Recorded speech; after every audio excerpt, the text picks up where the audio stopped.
আজ ৫ জানুয়ারি ২০২৬ বাংলাদেশের স্বাধীনতা, সার্বভৌমত্ব ও গণতন্ত্র রক্ষায় অঙ্গীকারবদ্ধ আপোষহীন নেত্রী দেশনেত্রী বেগম খালেদা জিয়ার রুহের মাগফিরাত কামনায় কোরআন খতম ও দোয়া মাহফিল। Habib resort and convention hall, Ashulia, Savar. উক্ত কোরআন খতম ও মিলাদ মাহফিলে উপস্থিত ছিলেন ঢাকা জেলা যুবদলের সাধারণ সম্পাদক মোহাম্মদ আইয়ুব খান ও বিএনপির নেতৃবৃন্দ। মসজিদের মুসল্লিরা এবং এই দেশের সাধারণ জনগণ আমাদের প্রিয় নেত্রীর জন্য মন খুলে দোয়া করেছিলেন। সবারই একটি আশা ছিল আল্লাহ যেন তাকে দীর্ঘ হায়াত দান করেন।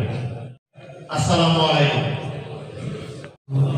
والصلاة والسلام على رسوله محمد وعلى ربنا آتنا في الدنيا حسنة وفي الآخرة حسنة وقنا عذاب يا رب العالمين يا رب العالمين তিনি যে বাংলাদেশের যে খবর রাখা মাওলা জিন দেশে আমরা এখানে একত্রিত হয়েছি মাওলা ইয়া রব্বাল আলামিন তুমি আমাদের দিলের মাকসাদকে পূর্ণ করিয়া দাও ইয়া রব্বাল আলামিন তিনবার মদিনা হযরত মুহাম্মদুর রাসূলুল্লাহ সূরা দুরূদ ইস্তিগফার পাঠ করেছি মাওলা এই সমস্ত আমলের ভুল আমাদেরকে নিয়ে উলামায়ে কেরামদেরকে নিয়ে হাফেজ কোরআনদেরকে নিয়ে اللهم إنا نسألك الجنة ونعوذ بك من النار اللهم اغفر لنا ولوالدينا ولأستاذنا